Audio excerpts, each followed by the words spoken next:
Tuhan, kembali kami datang kepadamu pada pagi menjelang siang hari ini ya Tuhan. Memohon lagi anugerah Tuhan untuk kami. Daya tahan untuk boleh mendengar, fokus, agar roh-Mu yang kudus menolong kami. Supaya Engkau menawan pikiran kami, dan pikiran kami tunduk kepada Kristus. Mari Tuhan berkatilah hamba-Mu yang menyampaikan firman-Mu. Engkau yang menguduskan dan melayakkan dia. Engkau menolong setiap orang. Jangan lewatkan satu pun dari antara kami. Pada pagi ini ya Tuhan. Di dalam nama Tuhan Yesus kami berdoa. Amin. Mari silahkan duduk. Iya. Ini udah jam 10 kurang 5 ya. Saya punya waktu tinggal 35 menit. Baik. Mari kita membuka Markus pasal yang ke-8. Kita masuk dalam minggu kesengsaraan Tuhan Yesus karena tidak terasa bulan depan sudah Paskah. Iya, sebenarnya menurut kalender gereja 70 hari sebelum Paskah itu adalah minggu kesengsaraan. Ya, tapi saya rasa ini enggak ada 10 minggu lagi. Karena kalau 10 minggu itu kan dari Januari ya. Iya, jadi ini sudah bulan Februari minggu ketiga, 1 minggu lagi, ya Paskah kita pertengahan bulan Maret. Iya, jadi puji Tuhan. Saya rasa suatu saat nanti Natal dan Paskah dirayakan pada waktu yang sama ya. Karena kan ini maju terus. Ya tahun lalu masih April, ini sudah Maret. Mungkin Maret awal tahun depan, bulan berikutnya udah Februari. Iya, suatu saat saya rasa bersamaan jadwal Natal dengan Paskah. Iya, baik, enggak masalah. Iya, mari kita membuka Markus pasal yang ke-8 tadi.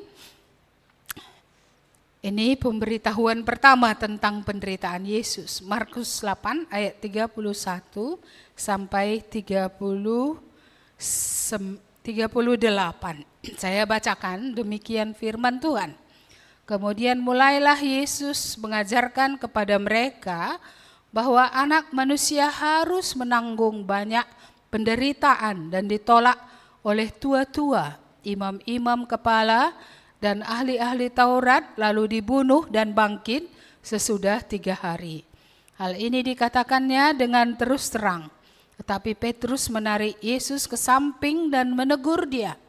Maka berpalinglah Yesus dan sambil memandang murid-muridnya, ia memarahi Petrus. Katanya, "Enyahlah iblis, sebab engkau bukan memikirkan apa yang dipikirkan Allah, melainkan apa yang dipikirkan manusia." Lalu Yesus memanggil orang banyak dan murid-muridnya dan berkata kepada mereka, "Setiap orang yang mau mengikut aku, ia harus menyangkal dirinya, memikul salibnya dan mengikut aku. Karena siapa yang mau menyelamatkan nyawanya, ia akan kehilangan nyawanya. Tetapi barang siapa kehilangan nyawanya karena aku dan karena Injil, ia akan menyelamatkannya. Apa gunanya seorang memperoleh seluruh dunia, tetapi ia kehilangan nyawanya? Karena apakah yang dapat diberikannya sebagai ganti nyawanya? Sebab barang siapa malu karena aku dan karena perkataanku di tengah-tengah angkatan yang tidak setia dan berdosa ini, Anak Manusia pun akan malu karena orang itu apabila ia datang kelak dalam kemuliaan Bapanya, diiringi malaikat-malaikat kudus. Mari kita lihat kembali ayat 33.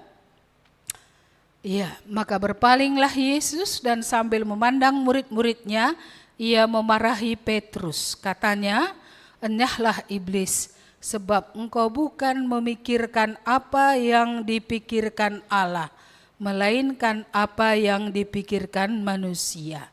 Jadi hari ini tema kita ya sebenarnya bagaimana men-set pikiran kita supaya kita memikirkan pikiran yang dari Allah. Ya, secara lebih singkat saya buat di sini, memikirkan pikiran Allah.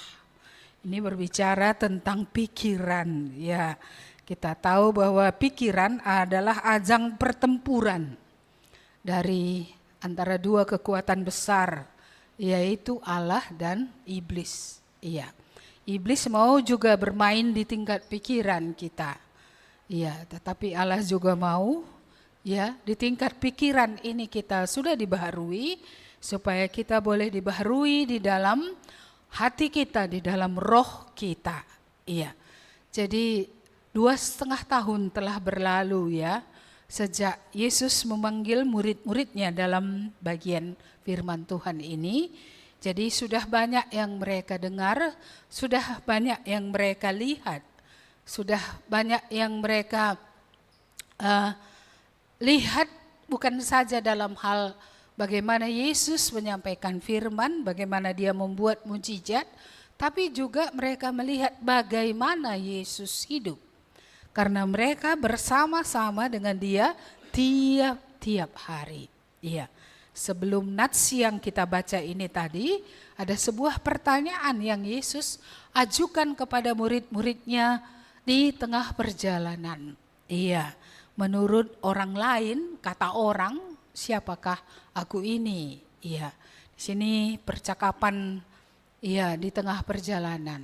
Ya, murid-murid menjawab, ada yang bilang, kamu adalah Yohanes, kamu adalah Elia, bermacam-macam jawaban menyatakan mungkin dia adalah salah satu dari para nabi. Lalu Yesus bertanya kepada mereka, dan iya, menurut kamu siapakah aku ini? Dan pada waktu itu Petrus menjawab, ya, apa katanya?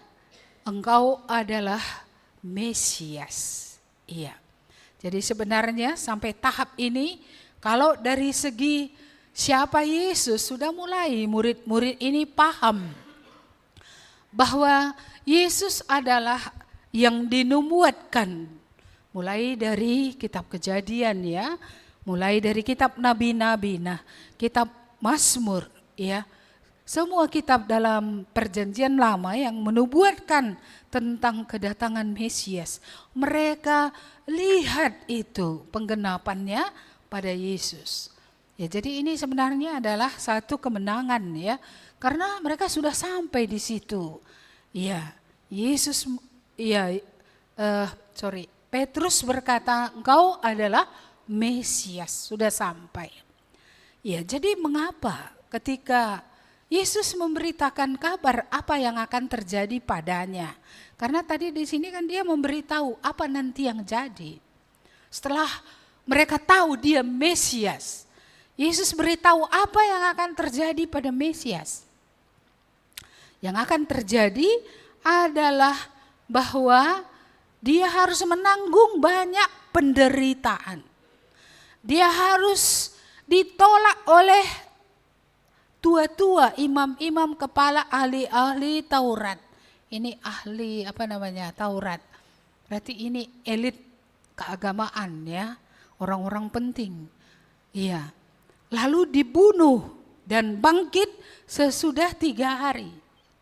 Iya, kita lihat Petrus biasanya cepat kali bereaksi terhadap segala sesuatu. Dia menarik Yesus ke samping.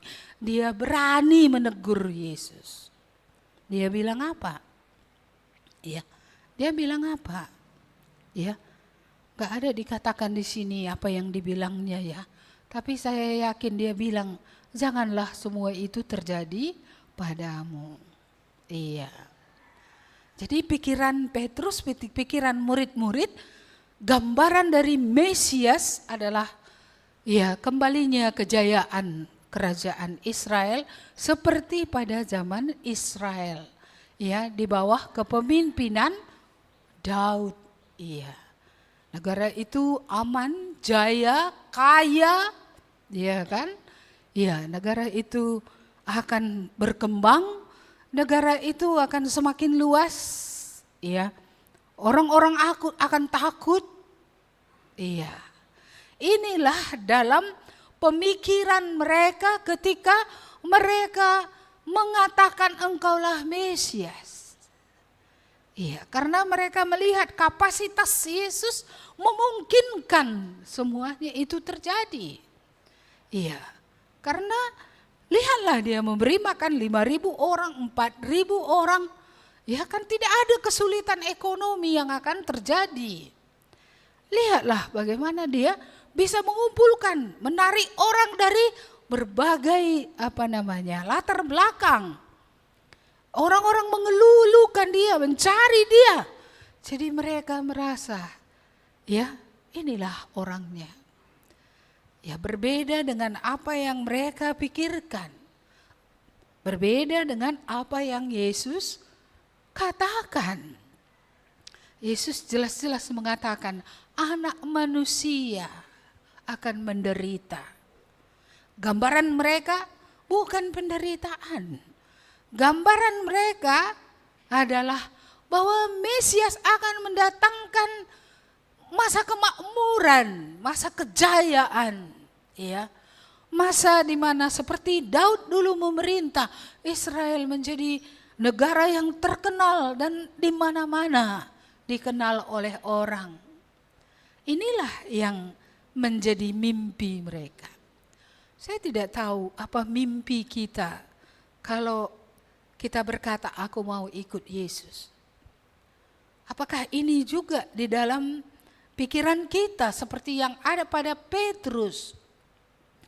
Bahwa masa kejayaan kita, masa kemakmuran ya, masa keamanan, masa berkembang, masa sukses gitu ya, secara lahiriah gitu. Itukah juga yang ada pada pikiran kita? Iya. Jadi kita melihat Petrus sangat kecewa. Dia menarik Yesus ke samping, dia memarahi Yesus loh. Dan dia bilang apa? Saya yakin dia berkata, jauhlah semua itu daripadamu. Iya, bukankah begitu pendapat banyak orang di dunia? Jauhlah penderitaan daripadamu. Jauhlah kamu ditolak. Jauhlah kamu dibunuh. Jauhlah semua itu daripadamu. Orang ingin keluar dari kehidupan yang sulit. Orang ingin diterima oleh semua orang. Orang ingin jaya dan makmur. Itu yang dicari oleh manusia. Tapi lihatlah apa yang Yesus katakan. Berpalinglah Yesus dan sambil memandang murid-muridnya, ia memarahi Petrus. Apa katanya? Enyahlah iblis, sebab engkau bukan memikirkan yang dipikirkan Allah. Yang kau pikirkan adalah pikiran manusia. Jadi kalau kita compare dua pemikiran, pemikiran Allah, pemikiran manusia, sungguh sangat kontras. Karena Yesus sendiri tadi tidak menolak penderitaan. Tidak menolak bahwa dia akan direndahkan. Bahkan akan dibunuh. Dan dia akan bangkit pada hari yang ketiga. Pemikiran manusia, jangan menderita. Ya, jangan nanti orang lain tersinggung, jangan nanti ditolak oleh elit agama atau mungkin elit pemerintahan, ingin diterima oleh semua orang. Saudara-saudara, mari kita lihat ini. Ya, Yesus sekali ini dicobai iblis lewat orang yang terdekatnya. Kalau di padang gurun dia dicobai iblis langsung. Tapi di sini dia dicobai bukan lewat ular seperti di Taman Eden. Tapi ini lewat orang yang baru mengatakan engkau adalah Mesias. Karena sekalipun Petrus sudah tahu Yesus adalah Mesias. Tapi Mesias yang dimaksudkan oleh Petrus belum sejajar dengan Mesias yang dimaksudkan oleh Allah. Ya, mereka ingin kelepasan jasmaniah. Mereka tidak memikirkan kelepasan yang lebih besar. Mereka tidak pernah memikirkan kelepasan dari dosa. Mereka tidak memikirkan untuk lepas dari iblis. Mereka tidak memikirkan untuk lepas dari sistem-sistem dunia yang tidak berkenan kepada Tuhan. Iya, betapa jauhnya pikiran Allah. Iya, betapa jauh sekali pikiran manusia dari pikiran Allah itu. Iya, saudara-saudara yang dikasihi Tuhan, Yesus berkata, enyahlah iblis. Betapa lurusnya Yesus ini, betapa tujuannya jelas. Apapun yang menghambat kepada tujuan kedatangannya ke dalam dunia, dia mau singkirkan itu semua. Walaupun iblis memakai Petrus sekalipun, dia marahi dan berkata, enyahlah iblis. Rupanya pikiran iblis dan pikiran manusia agak sejajar ya. Karena tadi, siapa namanya tadi? Petrus memikirkan pikiran manusia. Makanya pikiran kita ini cepat kali dibaca iblis itu. Makanya cocok ya.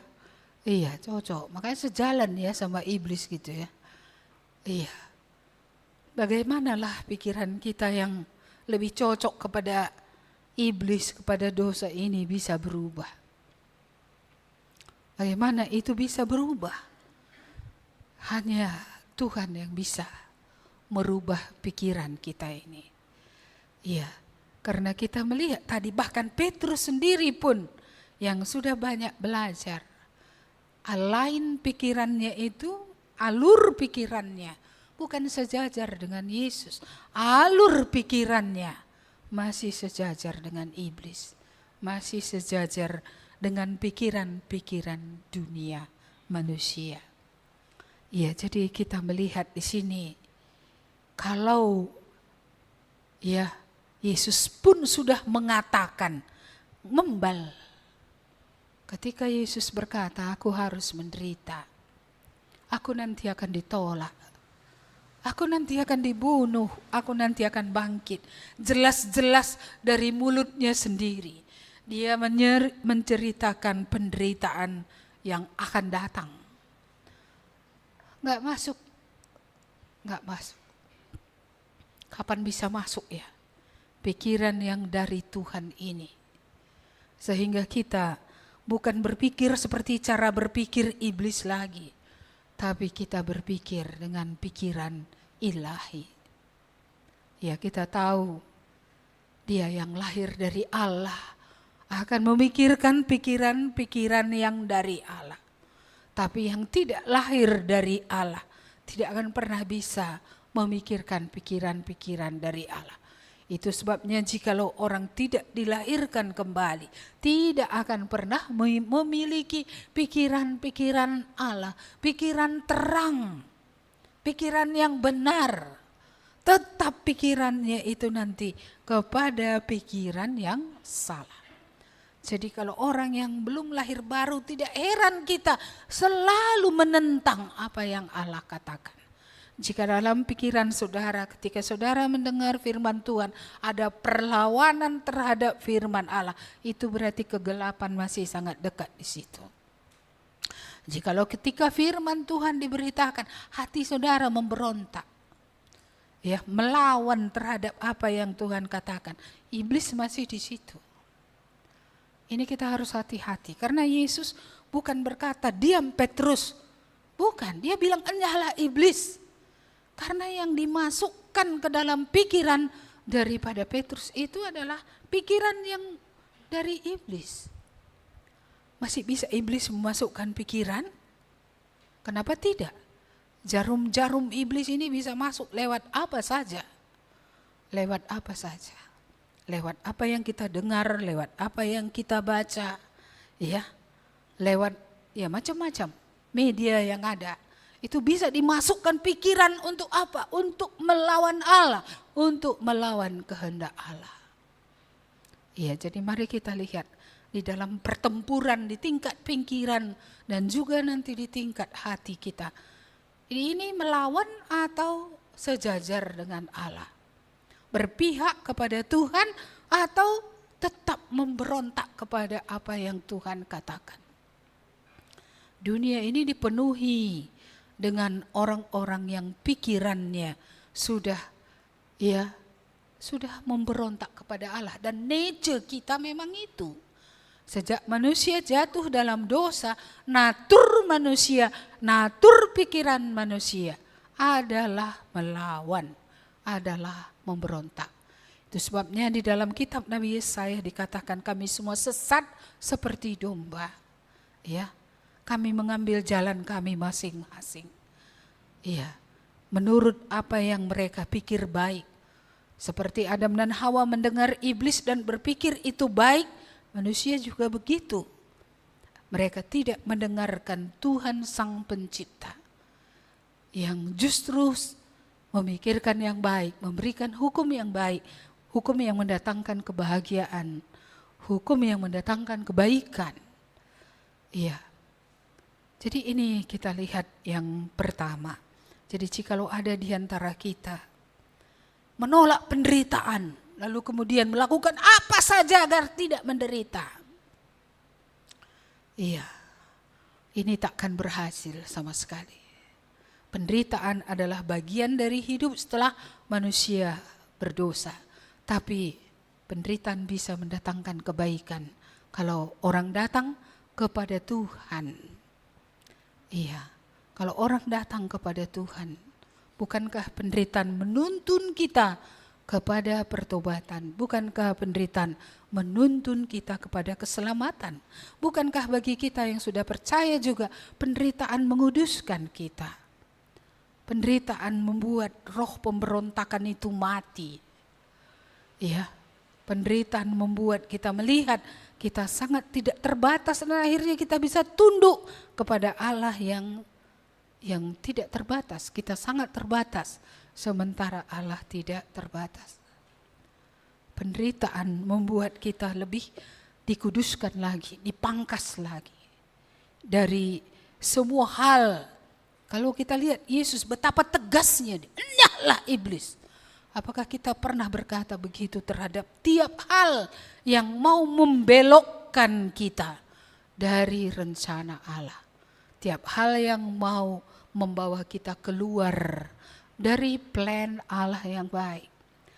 Ya, sangat menyedihkan karena mereka sampai mengakui Yesus itu adalah Mesias, tapi rencana Allah tidak bisa mereka terima.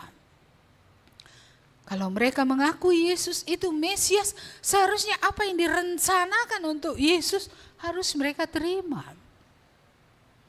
Dia memang harus menderita. Tanpa penderitaan, ya, tidak akan teruji dia juga. Karena Yesus belajar taat dari apa yang dideritanya. Jadi dia teruji lewat penderitaan itu bahwa dia memang layak menjadi juru selamat. Dia layak menjadi pohon keselamatan bagi bangsa-bangsa, bagi siapapun. Kalau dia pun diuji dan jatuh, bagaimana dia menjadi pohon keselamatan? Kalau dia tidak menang di dalam penderitaan, bagaimana dia akan menjadi juru selamat manusia? Jadi penderitaannya itu bukan tidak perlu. Itulah membuktikan kemurniannya. Bahwa baginya pun anak Allah yang telah menjadi manusia, kehendak Bapa adalah the highest, adalah yang paling tinggi. Paling mulia, paling luhur, itulah yang diterimanya dalam hidupnya. Dan bagi kita yang sudah diampuni, seharusnya juga kehendak Allah is the highest, adalah yang paling tinggi. Ketika ada penderitaan, seharusnya tidak membuat kita lari, tidak membuat kita mencari jalan pintas, seharusnya membawa kita makin melekat kepada Tuhan. Sekalipun aku tidak mengerti, ya, aku akan tetap percaya. Entah aku di gunung, entah aku di lembah, situasi apapun yang kuhadapi. Ya Tuhan, aku menyerahkan diri, berserah penuh kepadamu. Seharusnya Itulah sikap yang benar. Ya, tapi kita mengakui kita semua pernah gagal. Ada kita yang lari dari kehendak Allah, bahkan menjadi orang yang tidak seperti mengenal Allah. Lebih buruk seperti yang difirmankan Tuhan, ya, menjadi lebih buruk 7 kali lipat dari sebelum mengenal Tuhan. Tetapi Tuhan mau supaya kita makin melihat diri kita. Dosa itu memang enak kata memori di bagian bawah. Maka terulang. Tapi kita tahu memori ini harus terputus. Dan hanya satu yang bisa memutuskannya. Kalau Yesus tidak naik di kayu salib, memori ini tidak akan pernah terputus. Tapi kematiannya di kayu salib mengalahkan dosa, membuat memori di dalam kita juga bisa terputus.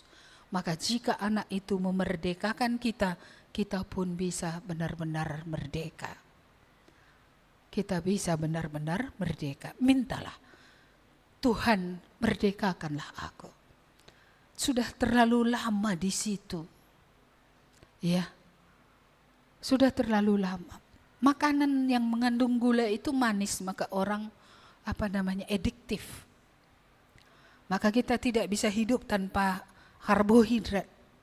Karena itu adiktif, menarik kita, menarik saya untuk maunya adalah sedikit nasi gitu. Padahal tanpa nasi pun bisanya hidup. Iya, tapi itulah adiktif, mengikat. Iya. Jadi entah apa kebiasaan selama ini yang sudah adiktif kita di situ, sudah refleks kita melakukan akan hal itu. Ya. Tuhan Yesus sanggup untuk memerdekakan kita. Dia harus menderita. Dia menang, kalau dia tidak menang, dia tidak bisa menolong kita. Seandainya dalam penderitaan itu dia menyimpang, dia tidak bisa menolong kita, dia tidak bisa menyelamatkan kita. Tapi karena dia menang dalam penderitaan kita, ketika diejek, dihina, ya, bahkan didera, bahkan dibunuh, dia tetap menang. Itulah menjadi jaminan sehingga kita yang berdosa ini bisa dilepaskan. Yesus sanggup melepaskan kita dan memberikan kita kemenangan. Baik, mari kita lihat poin yang kedua. Lalu Yesus memanggil orang banyak dan murid-muridnya dan berkata, setiap orang yang mau mengikut aku, ia harus menyangkal dirinya, memikul salibnya dan mengikut aku. Ini pikiran Tuhan. Pikiran kita bagaimana? Maunya kalau ikut Tuhan bagaimana? Tidak perlu sangkal diri gitu ya. Tidak perlu pikul salib dalam ikut Tuhan gitu. Bisa enggak? Tanpa sangkal diri ikut Tuhan. Bisa enggak? Enggak bisa sama sekali. Iya, suatu benih harus mati ya, supaya bisa tumbuh yang baru. Kehidupan lama itu juga harus mati, baru bisa muncul yang baru. Jadi kalaupun pikiran manusia, wah janganlah menyangkal diri, jangan menyangkal keakuan ini gitu ya kan. Ya janganlah harus berdisiplin kali, bangun, renungan, berdoa gitu ya. Sampai ada anak remaja kita bilang gini, kalau kayak gitu hidup apa enggak boring katanya. Boring katanya. Iya. Untung lagi satu remaja menjawab remaja ini. Dia bilang, dulu kupikir itu boring. Tapi ternyata setelah aku terima Yesus, setelah dosaku diampuni, hidup bersama Tuhan ternyata enggak boring katanya. Pagi-pagi bangun, memaksa mata ya kan terbuka. Gitu. Tadi kan masih kuncup gini kan muka. Entah cuci muka dulu. Memaksa gitu. Ternyata enggak boring katanya. Ternyata menyenangkan. Kalau ada petunjuk dari Tuhan dalam hidup ini sangat menyenangkan. Kita dimerdekakan dari begitu banyak hal yang kita tidak perlu menderita di dalamnya. Iya, ini anak remaja diskusi dengan anak remaja ini loh. Gimana? Ada di sini yang merasa boring datang sama Tuhan tiap pagi-pagi ya? Atau tetap memiliki persekutuan dengan Tuhan? Apakah merasa boring ketika nyanyi ya? Iya, saya terakhir lagu yang selalu saya ingat, heran juga saya itu. Iya, bahwa lahir dulu pun tidak membawa apa-apa, pulang pun tak bawa apa-apa. Itu pula laguku tiap pagi. Heran aku, apa aku mau mati ya pikirku. Kok lagunya tetap ketika datang tidak membawa apa-apa, pulang ya artinya yang dibawa bukan hal lahiriah ya. Iya, tapi yang dibawa hanyalah iman dan perbuatan karena iman itu yang kita lakukan karena Tuhan gitu ya. Iya, seperti itu. Ya, dua lagu ini sama lagu yang kita nyanyikan tadi walaupun nggak cocok kali dengan tema ini, tapi itu tetap Bapa di sorga yang memeliharaku. Hidup ini bisa di lembah, bisa di gunung, bisa di mana saja. Tapi Bapa di sorga memelihara. Menyangkal diri, syarat untuk mengikut Yesus. Tidak bisa bersama Yesus. Keinginan Yesus dan keinginanku dua-duanya ada di situ, overlapping. Gak bisa. Keinginan Tuhan yang harus kita ikuti dan keinginan kita itu harus dilawan, disalibkan, ditanggalkan. Dan ini bukan sesuatu yang mudah. Ini tidak bisa kita lakukan sendiri tanpa pertolongan Roh Kudus tiap hari. Tolonglah aku Tuhan hari ini untuk mati bagi keinginanku. Dan aku boleh hidup untuk keinginan Tuhan hari ini. Besok berdoa seperti itu lagi. Tolonglah aku hari ini supaya bukan kemauanku tapi kehendak-Mu lah yang jadi. Yesus adalah manusia juga 100%. Tentu dia punya pergumulan sendiri untuk menyangkal dirinya. Kalau sampai peluhnya bercucuran seperti tetesan-tetesan darah, itu berat itu. Saya kira nggak pernah berdoa berpeluh kita melawan dosa ini sampai bertetesan darah. Nggak pernah ya. Yesus yang adalah anak Allah yang menjadi manusia, peluhnya sampai besar-besar gitu, kayak tetesan darah. Kayak butiran-butiran darah. Lalu kita ketawa-ketawa dalam menyangkal dosa. Bagaimana bisa? Saudara-saudara, pikiran Allah. Ya, pikiran Allah. Gak bisa gak mati yang lama itu supaya yang baru itu tumbuh. Pikiran manusia, lo dalih begepe, gak apa-apanya itu. Namanya kita di bumi, kita kan masih manusia. Gak usah serius-serius sekali lah menyangkal diri. Nanti kamu ya saleh kali pun dia keberatan. Wajarlah kalau begitu, memang kita tidak bisa menjadi saksi Tuhan. Kita tidak bisa menjadi berkat bagi siapapun. Wajarlah kalau dulu Petrus lewat, sapu tangannya pun bisa menyembuhkan orang. Hari ini kita lewat, ya gak usah lewat, ngomong pun, ya salaman pun, tidak terjadi sesuatu yang seperti itu. Saya menyadari itu, saya pikir sungguh beda juga awal-awal pertobatan dulu ya. Ya, sungguh beda masa-masa, ya masa-masa puncak lah bisa dikatakan seperti itu. Bersama-sama dengan Tuhan mengikuti dia ke negeri yang tidak ada tetaburannya. Di situ kuasa Allah lebih nyata daripada ya setelah kita menjadi lebih baik dari segi lahiriah, tapi secara rohaniah kita tidak seimbang lagi. Saudara-saudara, ini yang harus terjadi revival di tengah kita. Harus ada rela menderita. Dan harus memang menderita. Untuk menyangkal diri perlu penderitaan. Untuk memikul salib yaitu melakukan apa yang Tuhan suruh untuk dilakukan, tanpa tadi menunda seperti kata Pak Bangun, tanpa debat, ya, tanpa banyak alasan-alasan. Inilah yang harus terjadi.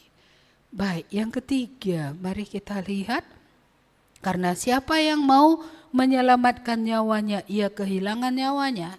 Tetapi barang siapa kehilangan nyawanya karena aku dan karena Injil, ia akan menyelamatkannya. Ya, jadi kita lihat di sini bahwa pikiran Allah, kita harus rela berkorban. Nyawa kita pun harus kita siap. Kalau itu untuk Injil. Karena kita tidak akan kehilangan apa-apa. Justru kita akan mendapatkan nyawa kita kembali. Dan kita mendapatkan nyawa banyak orang.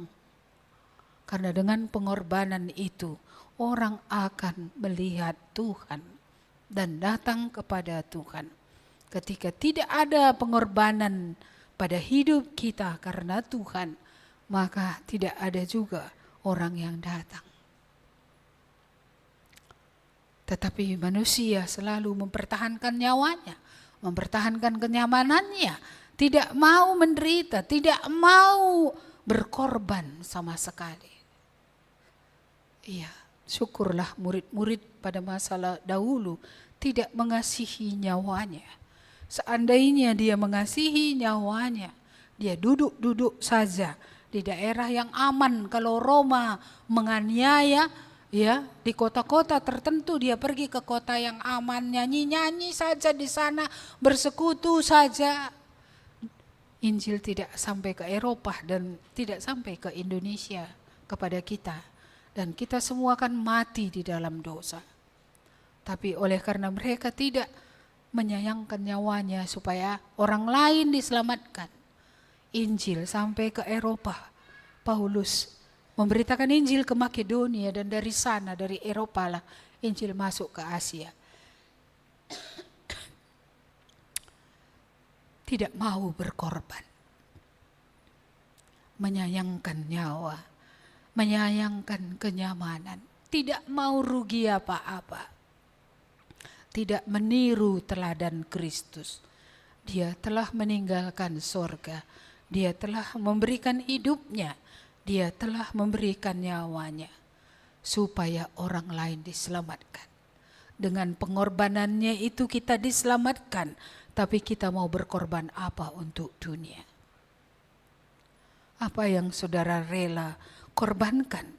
Karena kalau saudara pertahankan, saudara akan kehilangan yang saudara pertahankan. Saya masih ingat murid saya dulu. Saya sudah bilang, kalau orang itu tidak di dalam Tuhan, nakku, jangan menikah dengan dia. Tapi dia bilang, aku tidak mungkin tidak menikah. Inilah pergumulan orang muda. Lalu apa yang terjadi? Dia menikah dengan orang yang tidak di dalam Tuhan. Apa yang terjadi? Sekian lama kemudian, rupanya suaminya ini kerjasama dengan orang lain, pergi ke kota lain untuk merampok. Tapi karena mobil itu disewa atas nama dia, maka apa yang terjadi?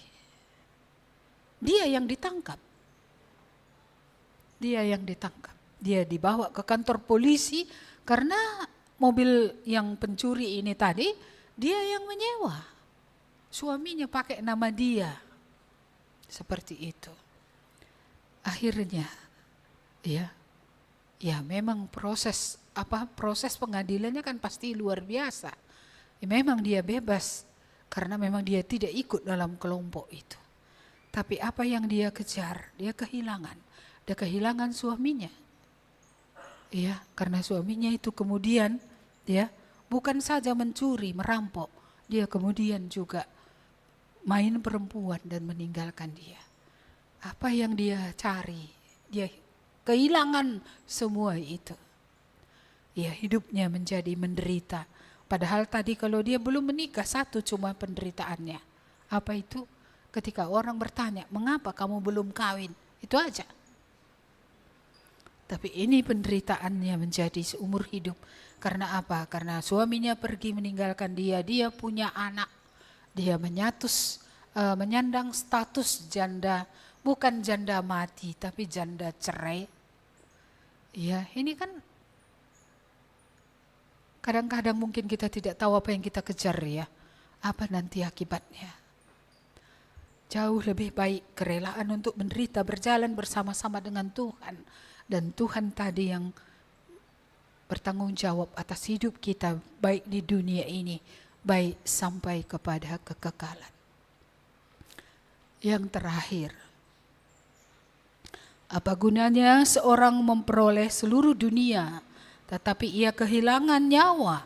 Karena apakah yang dapat diberikannya sebagai ganti nyawanya? Sebab barang siapa malu karena aku dan karena perkataanku di tengah-tengah angkatan yang tidak setia dan berdosa ini, Anak Manusia pun akan malu karena orang itu apabila ia datang kelak dalam kemuliaan Bapanya diiringi malaikat-malaikat kudus. Pikiran Allah, nyawa berharga. Pikiran manusia, dunia yang berharga. Maka apa yang dikejar oleh manusia dari segala penjuru, dari timur, dari barat, dari utara, dari selatan, di seluruh negara, yang dicari manusia adalah dunia. Tidak peduli nyawa asal ada uang. Tidak peduli nyawa asal ada kuasa. Tidak peduli nyawa asal ada apapun yang dia mau, yang ditawarkan oleh dunia kepadanya. Ini yang dikejar. Memang kita bisa bilang, aku tidak cinta uang, tapi uang menjadi segala-galanya. Sampai tidak masuk surga pun gara-gara uang gak masalah.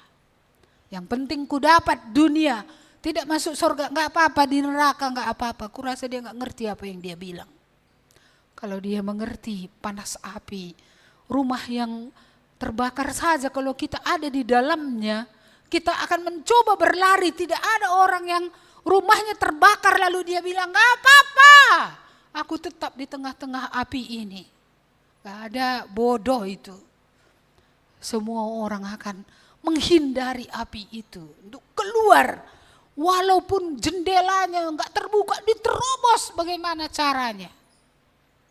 Saya ingat waktu rumah teman saya kena banjir di Binjai. Saudara tahu dia terkurung di dalam. Kunci enggak bisa dapat lagi, air sudah naik. Lalu kemudian terpikir olehnya naik ke ke asbes. Perempuan ini suaminya enggak di rumah waktu itu, tugas luar kota. Naik dia ke asbes itu, apa yang ada lemari, mulai dari kursi, lemari, semua dinaiki ke atas. Asbes itu dijebol saja seperti itu, nenggek dia di kayu asbes itu. Ternyata naik lagi airnya. Nggak tahu kekuatan dari mana, dibukanya seng itu.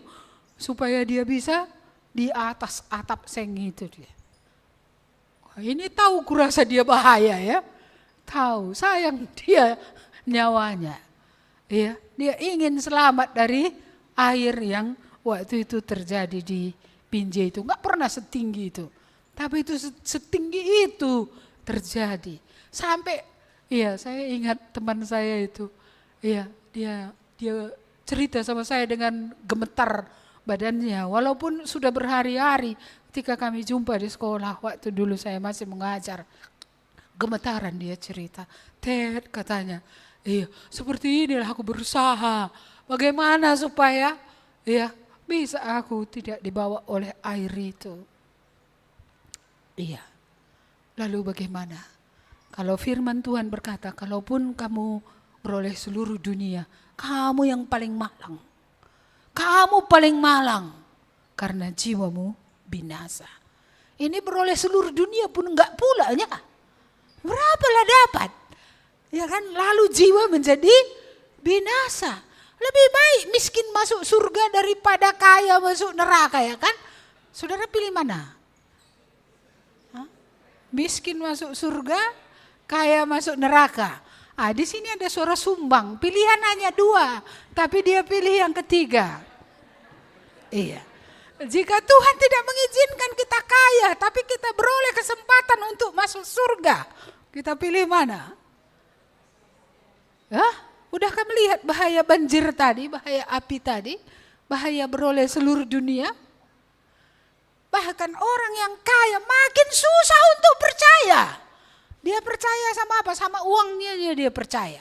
Sedikit aja kurang uangnya, udah gelisah dia. Marah dia sama anak-anaknya. Tahu nggak ada uang katanya. Iya, berarti sudah ya kekayaan itu menjadi basic daripada hidupnya. Masih ingat cerita orang kaya itu? Aku sudah melakukan ini, aku lakukan ini. Tapi Tuhan bilang karena Tuhan tahu hatinya nggak adanya sama Tuhan, hartanya. Jualah hartamu, ikut aku. Pulanglah dia dengan sedih. Betapa bagi banyak orang harta atau dunia menjadi jauh lebih berharga dari jiwanya sendiri. Kiranya jauhlah itu dari kita. Maunya jiwa kita ini ya lebih berharga daripada semua. Enggak beroleh semua pun enggak apa-apa Tuhan, asal aku diampuni, asal aku bisa sampai kepada keselamatan. Amin. Itulah iya, ini harus diuji lagi ini ya. Harus diuji. Jangan malu mengakui Tuhan walaupun miskin. Iya, dalam hal ini anak-anak di Arab sana saya sangat salut dengan kesaksian mereka. Mereka berani loh. Iya, oleh karena penganiayaan terhadap orang percaya, naik ke gua-gua, ke gunung-gunung, tinggal di sana, tidak sekolah di zaman abad ke-21 ini. Orang tua juga berpendapat lebih baik memiliki Tuhan daripada memiliki pendidikan yang resmi. Karena nggak boleh sekolah kalau tidak masuk kepada agama tertentu. Mereka memilih yang terbaik. Apa kita merasa mereka telah memilih yang terbaik? Iya, kalau angka, kalau membaca kan orang tuanya pun bisa ajari. Iya, tapi mereka telah memilih untuk mengungsi, memilih mendidik sendiri anak-anaknya di hutan sana, memakan apa yang ada.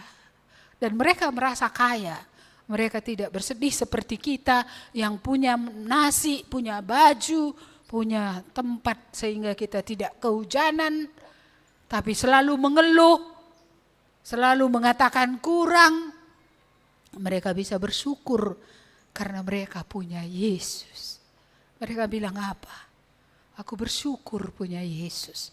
Dosaku sudah diampuni. Di bumi aku dipelihara. Walaupun dipeliharanya lewat buah pohon-pohonan yang dimakan monyet. Itu juga yang mereka makan.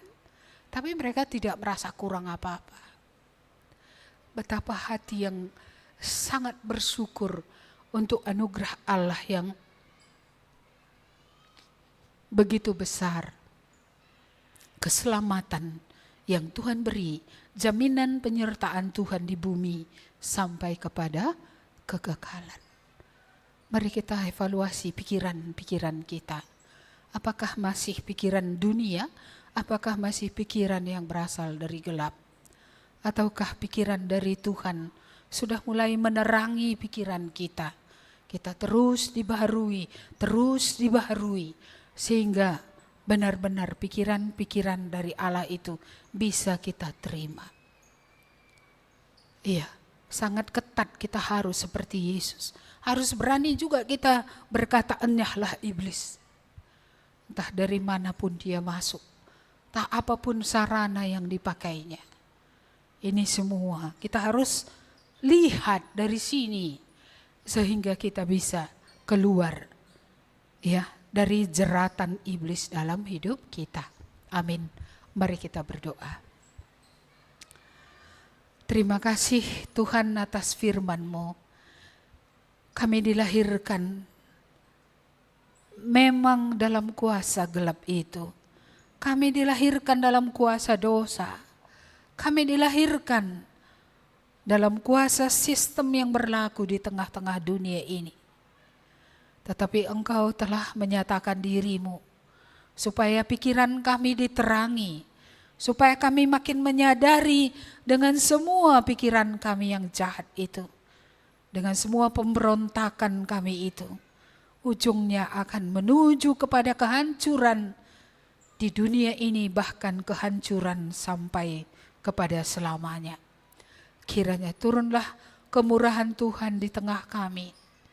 Supaya dalam kami mulai merenungkan masa kesengsaraan Tuhan Yesus, kami mengingat, ya Tuhan, apa yang Engkau katakan, bahwa Engkau memang harus menderita, bahwa Engkau harus ditolak oleh orang-orang agama, orang-orang yang mengerti firman Tuhan.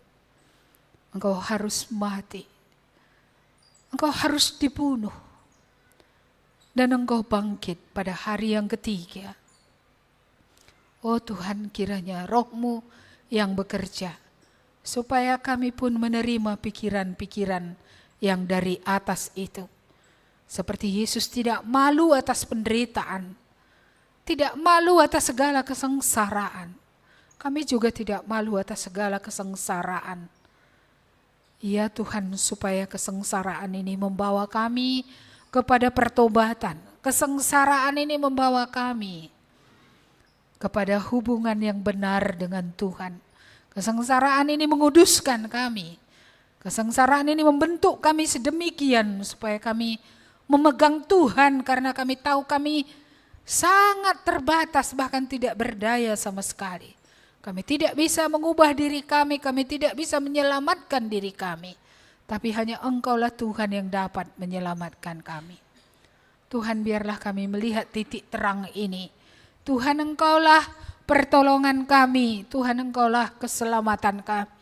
Tidak ada siapapun yang dapat menyelamatkan kami. Kalaupun kami mempertahankan nyawa kami, kalaupun kami mengejar apa yang kami kejar, kalaupun kami mendapat seluruh dunia, semua sia-sia. Karena kami akan binasa, dan anak-anak kami binasa. Karena mereka melihat kami, bahwa kami bukan melekat pada Tuhan.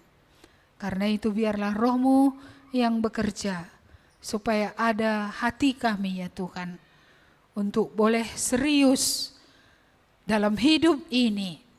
Kami boleh sungguh-sungguh menyangkal diri. Kami betul-betul harus mati. Dan Kristus harus benar-benar hidup di dalam kami. Mari Tuhan berkatilah kami semua. Jikalau ada di antara kami, dunia inilah terus yang akan memisahkan dia dari Allah, yang akan membawa dia kepada penghakiman.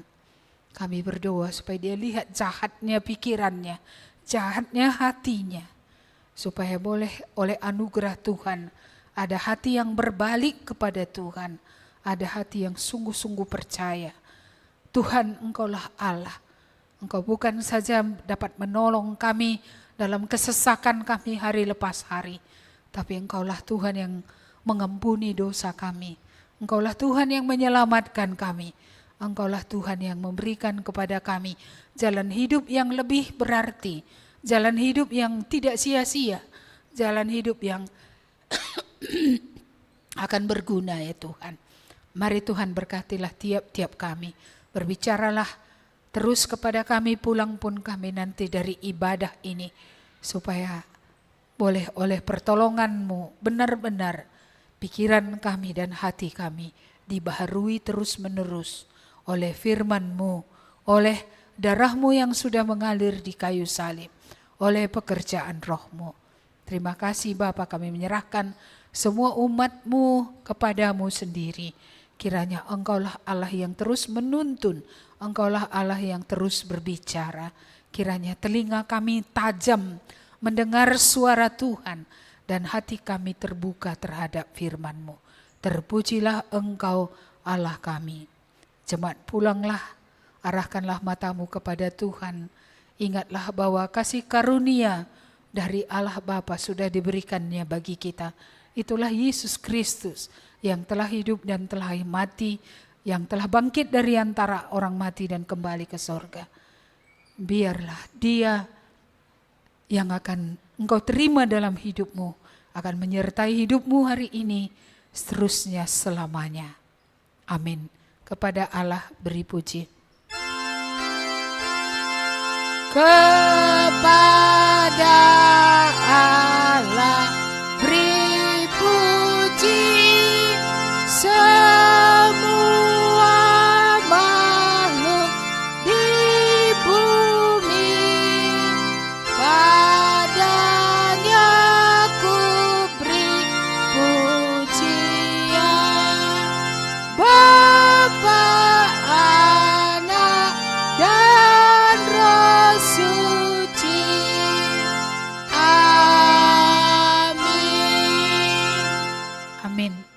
Selamat hari Minggu untuk kita semua ya.